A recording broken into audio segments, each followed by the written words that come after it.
সুবহানাল্লাহ পড়েন। এটা আবার কেমন কথা, তুমি ওইখানে গেলা কেন? কয় রব্বুল আলামিন কিছুক্ষণ আগে আমার কাছে পয়গাম পাঠিয়েছে, যাও সাইয়েদনা সুলাইমানের ওয়াজিরের রূহটা কবজ করো। কবজ করার জায়গা হলো হিন্দুস্তানের উপদ্বীপ। কোন জায়গায়? মালাকুল মাউত এসে দেখে সুলাইমান নবীর সাথে মিটিং করে। ওয়াজির কার সাথে মিটিং করে? সুলাইমান নবীর সাথে। কিন্তু ফরমানে লেখা রূহ কবজ করতে হবে কোথায়? হিন্দুস্তানে। সুবহানাল্লাহ কইবেন না? এজন্য বড় বড় চোখ করে আমি তাকিয়েছি আর মনে মনে ভাবলাম টাইম তো নাই, কারণ মৃত্যু তো অন টাইমে হতে হয়, এখনই ওর রূহ কবজ করতে হবে। কেমন করে ওইখানে যাবে আমি জানি না, আমি আগে চলে যাই। মালাকুল মাউত চলে গেল, যে দেখে ওই জায়গায় ওয়াজিরও হাজির। সাথে সাথে রূহ কবজ করে আল্লাহর কাছে চলে গিয়েছে। পড়েন সুবহানাল্লাহ। এজন্য আল্লাহ বললেন মালাকুল মাউত আমি নির্ধারণ করে দিয়েছি, পৃথিবীর প্রতিটি মানুষ মালাকুল মাউতকে দেখবে, চাক্ষুষ দেখবে, ভালো হলেও দেখবে, খারাপ হলেও দেখবে। কার কথা?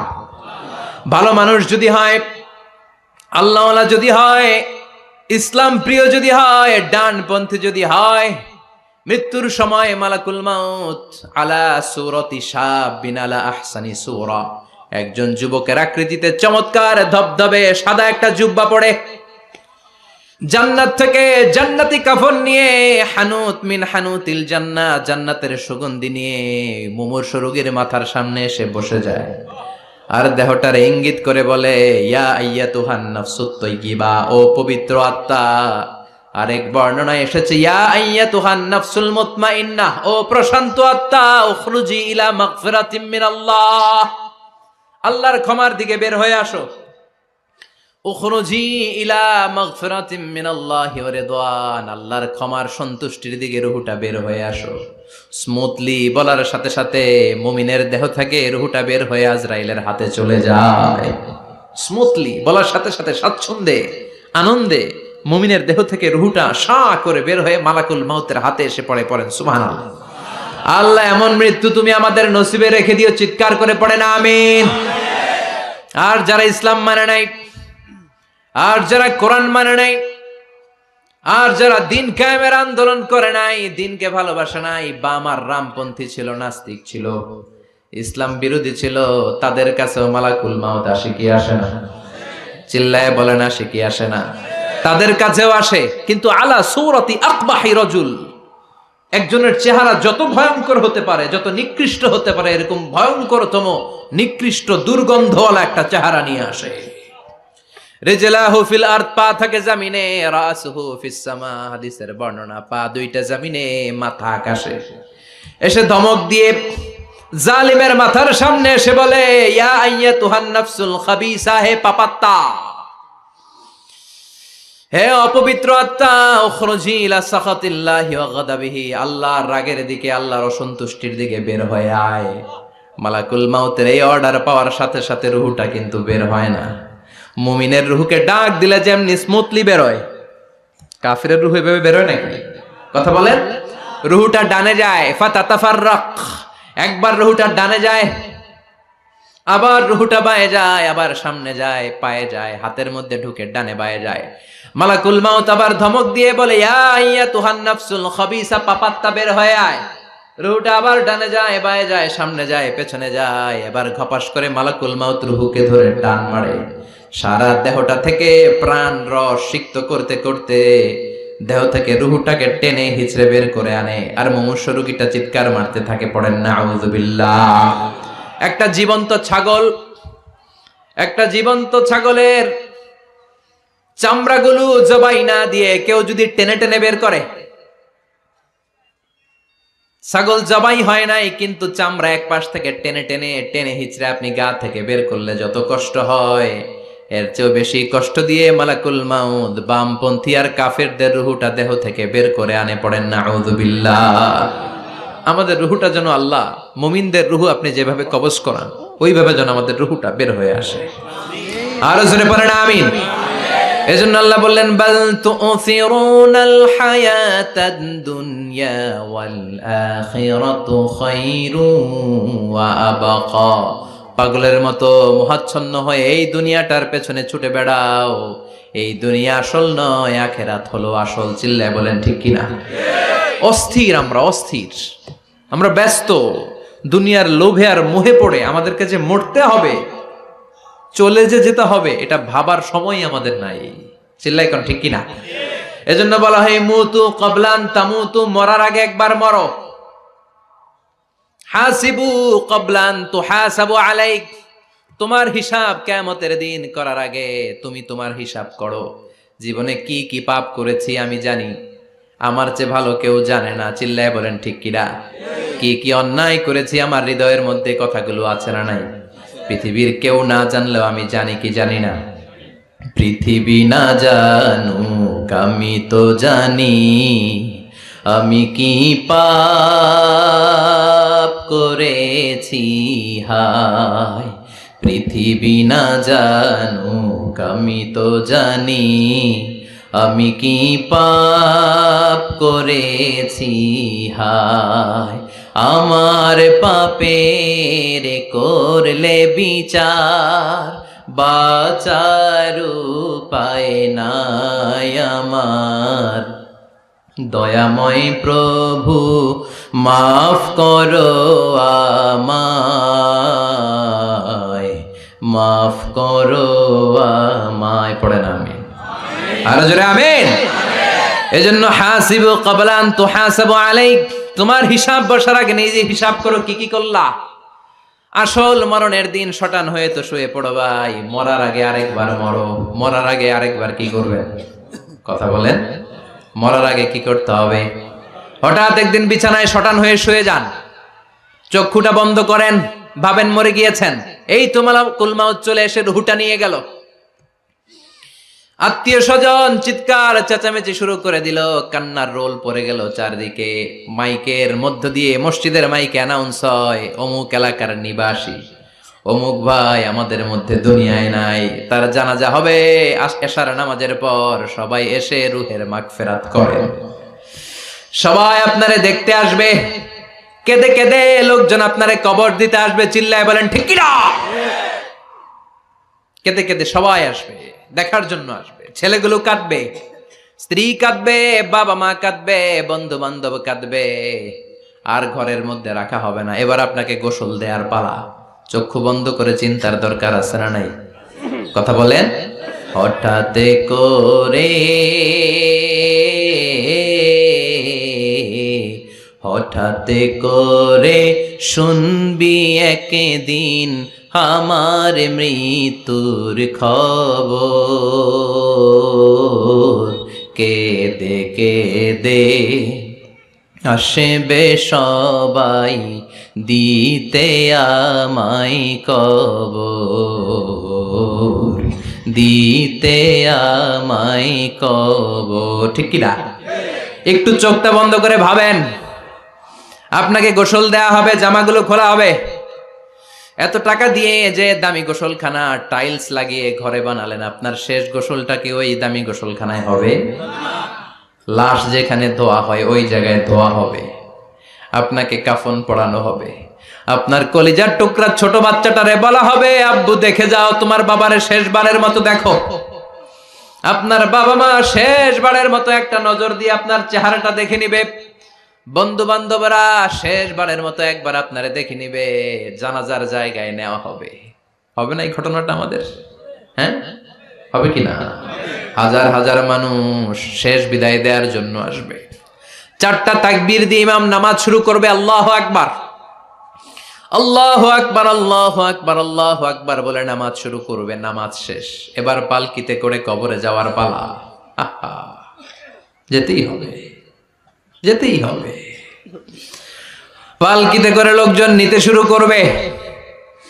কবরস্থানের ওই জায়গায় যেখানে মানুষ বছরে মানুষ না মরলে যায় না, ওই গহীন নিঝুম কবরস্থানে ঢুকানো হবে। পালঙ্ক থেকে নামিয়ে আপনার জন্য করে রাখা আগ থেকে কবরটার মধ্যে শুইয়ে দেয়া হবে। উপরে বাঁশ দিয়ে ছাউনি, শেষবারের মতো সবাই দেখে বাঁশের ছাউনির উপরে মাটি চাপা দিবে। ঠিক কিনা?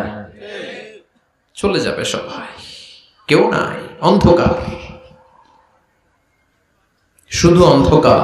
এই অন্ধকার যেন শেষ হতে চায় না। এই ঘটনা ঘটবে না আমাদের? কথা বলেন, ঘটবে কিনা? এজন্য মরার আগে এগুলো চিন্তার দরকার আছে না নাই? মরার আগে আরেকবার মরার দরকার আছে না নাই? এজন্য রব্বুল আলামিন বলেন, বাল তুসিরুনাল হায়াতাদ দুনিয়া ওয়াল আখিরাতু খায়রুন ওয়া আবকা। এই দুনিয়ার জীবনটাকে তোমরা আসল জীবন মনে করো, এটা আসল জীবন নয়। আসল জীবন হলো কবরের জীবন। চিল্লায় বলেন ঠিক কিনা?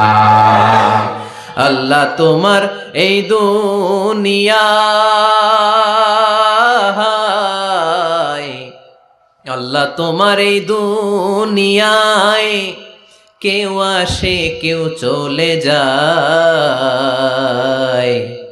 তবু তোমার ভয়ে কারো কাঁদে না হৃদয়। এই দুনিয়াতে আমার বদলে গেল মন, চারিদিকে দেখি শুধু সুখেরই স্বপন। ভাবলো না মন আল্লাহ ছাড়া,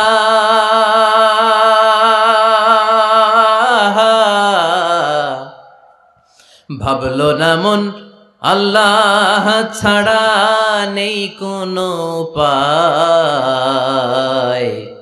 তবু তোমার ভয়ে কারো কাঁদে না হৃদয়। ঠিক কিনা? আসে আর চলে যায়। প্রতিদিন মাইকে অ্যানাউন্স শুনি, অমুক এলাকার অমুক লোক নাই। দাদা গেল, বাবা গেল, বড় ভাই গেল, আত্মীয় স্বজন গেল, আমাকেও যেতে হবে, এই চিন্তা মাথায় নাই। চিল্লায় এখন ঠিক কিনা? এজন্য লাইফটা হলো one time, one chance. Second কোনো চান্স আপনাকে দেয়া হবে নাকি? কাফেররা বলবে, ইয়া রাব্বি আরেকটা সুযোগ দেন, লাউ আন্না লানা কাররা ইয়ানি মাররা। আল্লাহ আরেকটা সুযোগ যদি পেতাম দুনিয়াতে ভালো করে আসতাম। আল্লাহ বলবেন, ইন্নাহা কালিমাতুন কাইলুহা, এটা শুধু তাদের মুখের কথা, তাদেরকে আবার সুযোগ দিলেও তারা কিচ্ছু করবে না। চিল্লায় এখন ঠিক কিনা? এজন্য একটা চান্স আমরা পেয়েছি, এই দুনিয়ার ওয়ান চান্সে আমরা ভয় পাবো একজনকে। চিল্লায় বলেন তিনি কে? আল্লাহ। এজন্য যেতে আমাদেরকে হবে। এই মরণ থেকে পালানোর কোনো সুযোগ কেউ পালাতে পারে নাই। এই মরণ হলো আখিরাতের প্রবেশদ্বার। মরণ নামক পালকিতে চড়ে আমরা কবরের ভেতরে ঢুকি। মরণ হলো প্রথম পর্ব, কবর হলো দ্বিতীয় পর্ব। যেরকম ঠিক কিনা?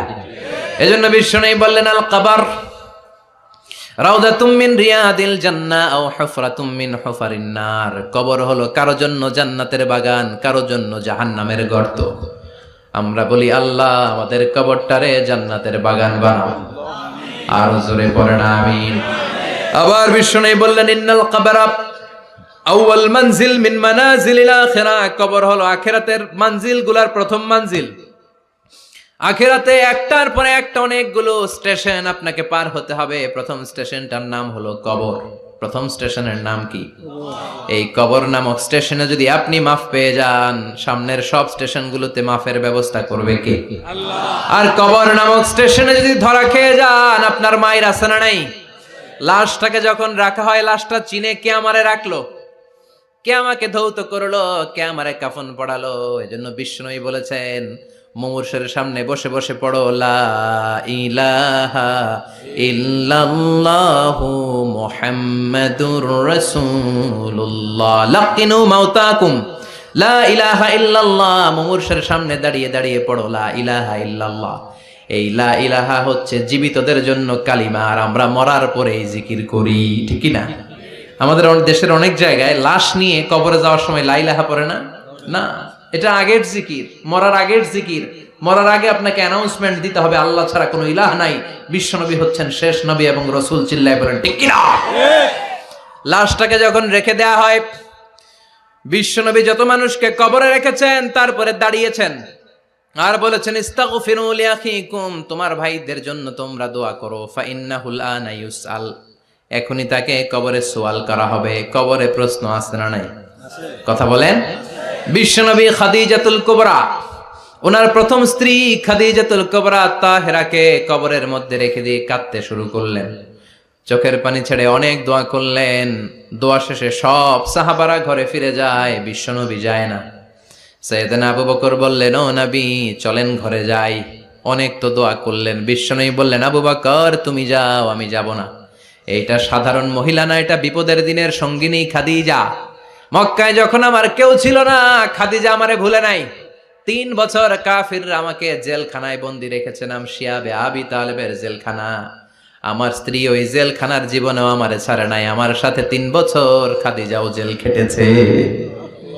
এই একটাই মহিলা, যেই মহিলাকে আল্লাহ আরশের উপর থেকে সালাম দিয়েছে, মহিলাটার নাম খাদিজা। আল্লাহু আকবার। আমার সব সন্তান আল্লাহ খাদিজার পেট থেকে দিয়েছে। ফাতেমাতুজ জোহরা খাদিজার মেয়ে, জাইনাব খাদিজার মেয়ে, উম্মে কুলসুম খাদিজার মেয়ে, রুকাইয়া খাদিজার মেয়ে, আবুল কাসেম বিশ্বনবীর ছেলে খাদিজার ছেলে, আব্দুল্লাহ যাকে তাইয়্যিব এবং তাহের নামে আমরা চিনি, সেও খাদিজার ছেলে। সুবহানাল্লাহ। ও আবু বকর, আমার এই কলিজার টুকরা প্রিয়তমা খাদিজারে রেখে দিয়ে কেমনে বাসায় যায়? তুমি যাও, আমি দাঁড়িয়ে থাকবো। এজন্য কবরের আযাব থেকে বিশ্বনবী পানাহ চেয়েছেন। বিশ্বনবী বলেছেন, আল্লাহুম্মা ইন্না নাউযু বিকা মিন আযাবিল কবর। ও আল্লাহ, কবরের আযাব থেকে তুমি আমাদেরকে বাঁচাও। পড়ে না আমিন। কবরে মুমিনদেরকে 4টা প্রশ্ন করা হবে, কাফিরদেরকে 3টা প্রশ্ন। চিৎকার করে বলেন, মুমিনের প্রশ্ন কয়টা? আর জোরে বলেন। প্রথম প্রশ্ন, মার রব্বুক, তোর রবের নাম কি? আমরা কি বলবো? আল্লাহ আমারে রব, এই রবি আমার সব, দমে দমে তনু মনে তারি অনুভব। আল্লাহ আমারে রব, এই রবি আমার সব। পড়েন আমিন। দ্বিতীয় প্রশ্ন, আমার দিন, উত্তর দিনের নাম কি? ধর্মের নাম কি? তৃতীয় প্রশ্ন, আমান হাযার রাজুল, এই লোকটাকে কে? আমরা বলবো মুহাম্মদ সাল্লাল্লাহু। 3টা প্রশ্নের উত্তর যখন আপনি কবরে করে দিতে পারবেন, অতিরিক্ত একটা প্রশ্ন, ওয়ামা ইলমুক, এই যে 3টা প্রশ্নের উত্তর পাল্লা, কেমন করে উত্তর জানলা?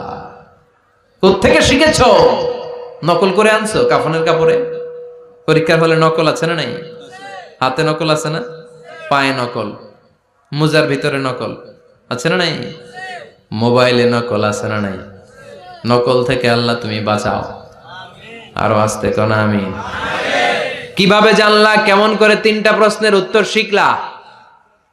What is the source of your knowledge? তথ্যসূত্র কি? আপনাকে বলতে হবে, আমি যেই কিতাবটা থেকে শিখেছি কিতাবটার নাম কি? চিল্লায় বলেন, কি নাম? এই কিতাবটা হলো কোরআন।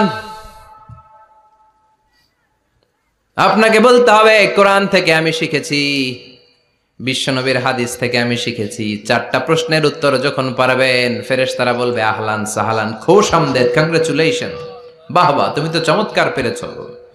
ফায়ুফসাহু লাহু কবরুহু 70 যিরাআন, মুমিন বান্দার কবরটা 70 হাত লম্বা করে দেয়া হবে। ইফতাহু লাহু বাবুন ইলাল জান্নাহ, জান্নাতের দিকে তার কবর থেকে একটা দরজা বানিয়ে দেয়া হবে।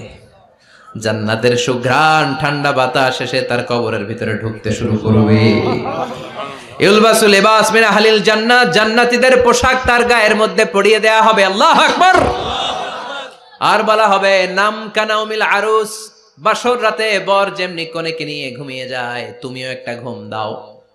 আলহামদুলিল্লাহ পড়ে মুমিন বান্দা আনন্দের একটা ঘুম দিবে। ইসরাফিলের সিংগার আওয়াজ ছাড়া পৃথিবীর কোনো কিছুই তার আগে ঘুম ভাঙতে পারবে না। আল্লাহ আমরাও যেন সেদিন কবর একটা মজার ঘুম দিতে পারি, তুমি তৌফিক দাও। জোরে বলেন আমিন। এবার বামপন্থী নাস্তিক আর কাফেরদের পালা, ইসলাম বিদ্বেষীদের পালা, আলেম ওলামাদের শত্রুদের পালা, ইসলামকে যারা বিজয়ী শক্তি হিসেবে মানতে পারে নাই তাদের পালা। চিল্লায় এখন ঠিক কিনা? ওদেরকেও একই প্রশ্ন, রব কে? ওরা বলবে আমি জানি না। আমাদের উত্তর আল্লাহ। ওরা বলবে আমি কিচ্ছু জানি না, আমি সব ভুলে গেছি, আমার মাফ করে দেন, আমি কিছুই জানি না।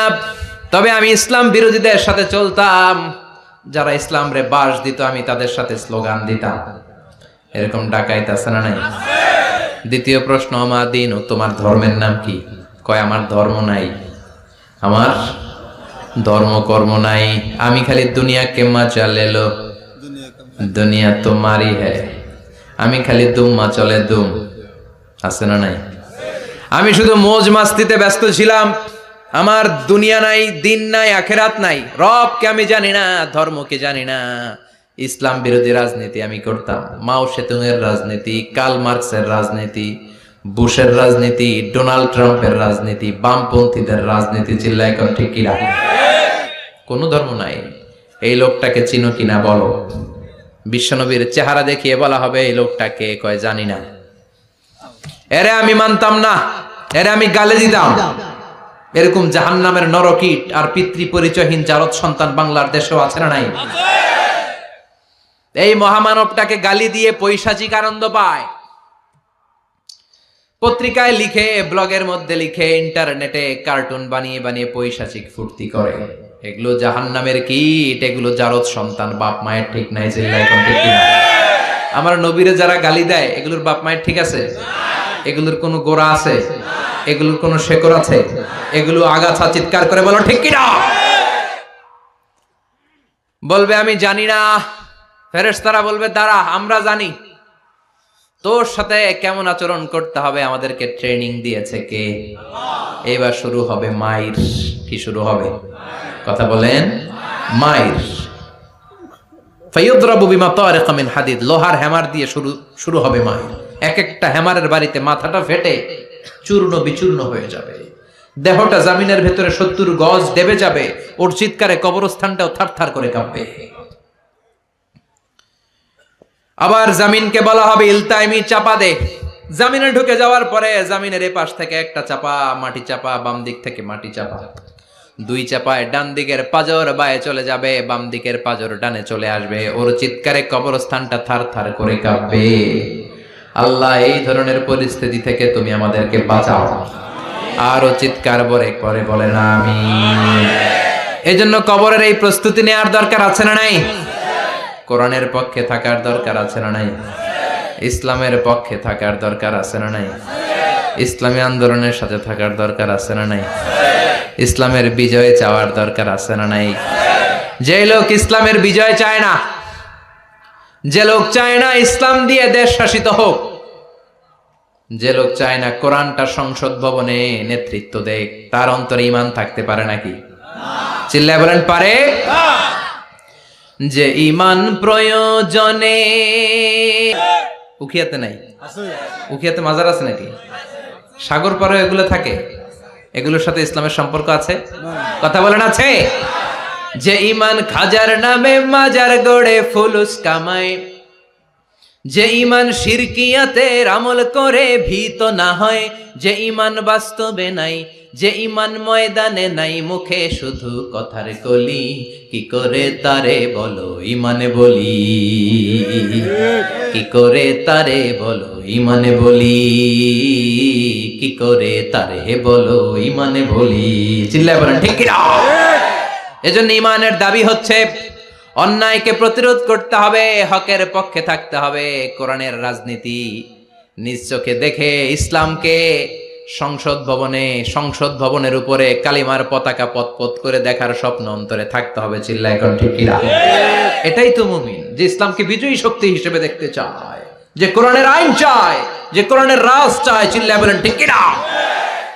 এজন্য আমরা আল্লাহর কাছে কামনা করি, আল্লাহ তুমি আমাদেরকে ঈমানের মৃত্যু দাও, তুমি আমাদেরকে কবরের সব প্রশ্নগুলো সহজ করে দাও। পড়ে না আমিন?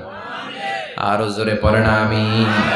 এজন্য আল্লাহ বললেন বাল তুসিরুনাল হায়াতাদ দুনিয়া ওয়াল আখিরাতু খায়রু ওয়া আবাকা। ও আমার গোলাম, দুনিয়ার এই জীবনটাকে তোমরা আসল জীবন মনে করো, এই জীবন কিন্তু আসল জীবন না। আসল জীবন হলো আখিরাতের জীবন। কোন ঠিক কি না? এই জন্য মৃত্যু থেকে যতই পালাও, পালিয়ে বেঁচে থাকতে পারবা নাকি? পারা যাবে? চিল্লায় বলেন। কোন নবীরা পারছে? আদম আলাইহিস সালাম মৃত্যু থেকে বেঁচে গেছে না? মরছে? কথা বলেন না। উনি পৃথিবীর একমাত্র মানুষ যিনি জানতেন যে উনি কতদিন বাঁচবেন। সুবহানাল্লাহ পড়ো। উনি জানতেন উনি কতদিন বাঁচবেন। কেন আল্লাহ জানালেন? এর কারণ মৃত্যু কি এটা উনি জানেই না, কেমনে মরে দেখেই নাই, কষ্ট কি জানে না। আমরা আমাদের দাদাকে মরতে দেখেছি, বাবাকে মরতে দেখেছি, মামাকে মরতে দেখেছি, মরণের কত কষ্ট আমরা দেখি। এজন্য ভয় আছে না নাই? আদম আলাইহিস সালামের দাদা আছে নাকি? বাবা, মামা, খালু, শালা আছে? নাই। এজন্য মৃত্যু যে কেমন এটা উনি জানতেন না। এজন্য আল্লাহ জানিয়ে দিলেন, আদম পৃথিবীতে তুমি 1000 বছর বাঁচবা। আলফুসানা। লাম্মা খালাকাল্লাহু আদামা ওয়া কানা তুলুহু 60 যিরাআন। বুখারীর বর্ণনা, সাইয়েদনা আদম আলাইহিস সালামকে বানানোর পরে আল্লাহ 60 হাত লম্বা বানালেন। কয় হাত? জোরে বলেন, আরো জোরে। 60 হাত লম্বা। এরপরে ওনার ঔরসে পৃথিবীতে যত নারী আসবে, পুরুষ আসবে রূহের জগতে, সবগুলো রূহকে বসিয়ে দিলেন বৈঠকে। সুবহানাল্লাহ। বিশাল কনফারেন্স রুম। আমরাও ছিলাম না? আমাদের রূহটাও ছিল। সাইয়েদনা আদম বললেন, আল্লাহ এরা কারা? আল্লাহ বললেন, আদম এগুলো সব তোমার সন্তান। সাইয়েদনা আদম অবাক দৃষ্টিতে, অপলক নয়নে নিজের সন্তানদের রূহগুলো দেখতেছিলেন। দেখতে দেখতে হঠাৎ একটা রূহকে ভালো লেগে গেল। বললেন, আল্লাহ এটা কার রূহ? আল্লাহ বললেন, এটা দাউদ আলাইহিস সালামের রূহ। পড়েন সুবহানাল্লাহ। আল্লাহ এটাকে দেখতে বড় ভালো লাগে। কার রূহ? এটা তোমার ছেলে নবী হবে, নবী দাউদের রূহ। কাম উমরু, আল্লাহ দুনিয়াতে সে কয়দিন বাঁচবে? আল্লাহ বললেন, 40 সানা, 40 বছর। কয় বছর? সবাই বলেন, কয় বছর? 40 বছর। সাইয়েদনা আদম বললেন, মাবুদ আমার এত সুন্দর কলিজার টুকরা সন্তান দাউদ আলাইহিস সালামকে দুনিয়াতে মাত্র 40 বছর আপনি কেন দিলেন?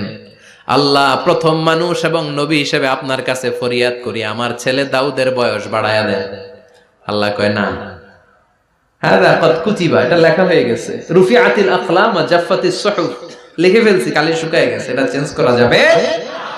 সাইয়েদনা আদম বললেন, আল্লাহ আমি বাঁচমু কয় বছর? কয় তুমি থাকবা কয় বছর? আলফুসানা, 1000 বছর। মনে আছে? আল্লাহ আমার 1000 বছরের দরকার নাই, আমি আমার 1000 বছর থেকে 60 বছর আমার ছেলে দাউদরে আমি দিয়ে দিলাম। আদম আলাইহিস সালামের 1000 বছর থেকে 60 বছর যদি দান করে দেয়, ওনার আর কত রইল? 940।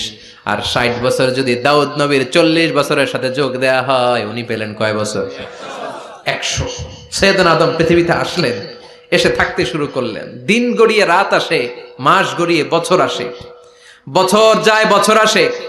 ঠিক 940 বছর পর মালাকুল মাউত আদম আলাইহিস সালামের কাছে আসলেন। বললেন, আনা মালাকুল মাউত উকিলা বিকুম, আপনাদের জন্য আল্লাহ আমাকে বানিয়েছে রূহ কবজ করতে। ও আদম, আবুল বাশার, পৃথিবীর প্রথম মানব, প্রথম নবী, আপনার সময় শেষ, রেডি হন। কি হন? খেলা শুরু হবে, এখনই রূহ কবজ করে নিয়ে যাব। সাইয়েদনা আদম বলে, এখন আসছো কেন? আমার আরো 60 বছর বাকি আছে। মালাকুল মাউত বলে, না, আপনি রূহের জগতে আল্লাহর কাছে আপনার সন্তান দাউদকে কয় বছর দিয়েছিলেন? 60 বছর। এজন্য 940 বছর আপনার জন্য লেখা। আমি এখন আপনার রূহ কবজ করতে চাই। সাইয়েদনা আদম বলে, আমি মানি না, আমি কাউরে দেই নাই। 60 বছর আমি দেই নাই, আমি আরো বাঁচবো, আমি আরো বাঁচবো, 60 বছর আমি বাঁচবো, আমি কি দেইটাই নাই। মিয়া যাও। মালাকুল মাউত আল্লাহর যে বলে, আল্লাহ দেয় নাই বলে, আসলে ভুলে গেছে। আসলে আফাতুল ইলমি আন নিসিয়ান, মানুষ ভুলে যায়, মানুষ বড্ড ভুলে যায়। আমরা অনেক সময় খাইয়াও কই খাই নাই। অনেক কিছু আপনি দিছিলেন কিন্তু ভুলে যাই, গলার নিচ দিয়ে নামার পরে কই তুমি কিচ্ছু দেও নাই। আছে না নাই? নাসিয়া আদম ফানাসিয়া বানু, আদম আলাইহিস সালাম ভুলে গেছেন, তাই আমরাও ভুল করি, ঠিক কি না? এজন্য আমাদের নেতারাও বলে এটা দেব ওটা দেব, নির্বাচনের পর সব ভুলে যায়। আছে না নাই? ওই যে আদম আলাইহিস সালাম ভুলছে, আমরাও ভুলে যাই। ওনাদের দোষ কি? ভুলে যায়, বেমালুম ভুলে যায়। আল্লাহ বললেন, মালাকুল মাউত আর জোরাজুরি করো না। 940 নয়, ঠিক 1000 বছর পরে আদমের কাছে যাবা। আমি আমার আদমের ভাগ্যে এই জিনিসটাই রেখে দিয়েছিলাম রে মালাকুল মাউত। আমি আগ থেকে এটাই রেখেছি, আমি জানতাম সে ভুলে যাবে। চিল্লায় কোন সুবহানাল্লাহ। তার মানে পৃথিবীর সবচাইতে লম্বা মানুষ, 60 হাত লম্বা, এত শক্তিশালী আদম আলাইহিস সালাম শ্রীলঙ্কাতে প্রথম নেমেছিলেন। এক লাফ দিলে আধা মাইল চলে যাইতেন। সুবহানাল্লাহ। কি লম্বা মানুষ! থাকতে পারছে? কথা নাই। ঘুমে ধরছে? শেষ করে দেই। হ্যাঁ, আরো কয়েক মিনিট চলবে? চলবে। তাকবীর দেন, লিল্লাহি তাকবীর। আদম আলাইহিস সালাম চলে গেলেন। ওনার পরের নবী ইদ্রিস আলাইহিস সালাম, উনি মরে নাই। ইদ্রিস আলাইহিস সালাম মরছে, কে বলছে? উনিও মরেছেন। তবে ওনার মৃত্যুর আজীব এক ঘটনা আছে, অনেক লম্বা কথা। এক ফেরেশতার সাথে ওনার বন্ধুত্ব হয়েছিল, বলেছিলেন আমি আকাশ দেখতে চাই, আল্লাহর কাছে অনুমতি চাই। আল্লাহ বলল ঠিক আছে, ইদ্রিসকে আকাশে ঘুরাও। প্রথম আকাশে ঘুরলেন, দ্বিতীয় আকাশে ঘুরলেন, তৃতীয় আকাশে ঘুরলেন, চতুর্থ আকাশে ঘুরলেন। ইন দ্য মিন টাইম চতুর্থ আসমানে মালাকুল মাউত পৃথিবীর দিকে নেমে আসছিল। ওই ফেরেশতা বলে মালাকুল মাউত আপনি কই যান? মালাকুল মাউত বলে একটু আগে আল্লাহ ফরমান জারি করেছে, চতুর্থ আসমানে আমার নবী ইদ্রিসের রূহ কবজ করো। সুবহানাল্লাহ। আমি বললাম আল্লাহ আপনার পাঠানো নবী সৈয়দনা ইদ্রিস থাকে দুনিয়ায়, চতুর্থ আসমানে পামু কই? আল্লাহ কয় কথা নাই দৌড় দে।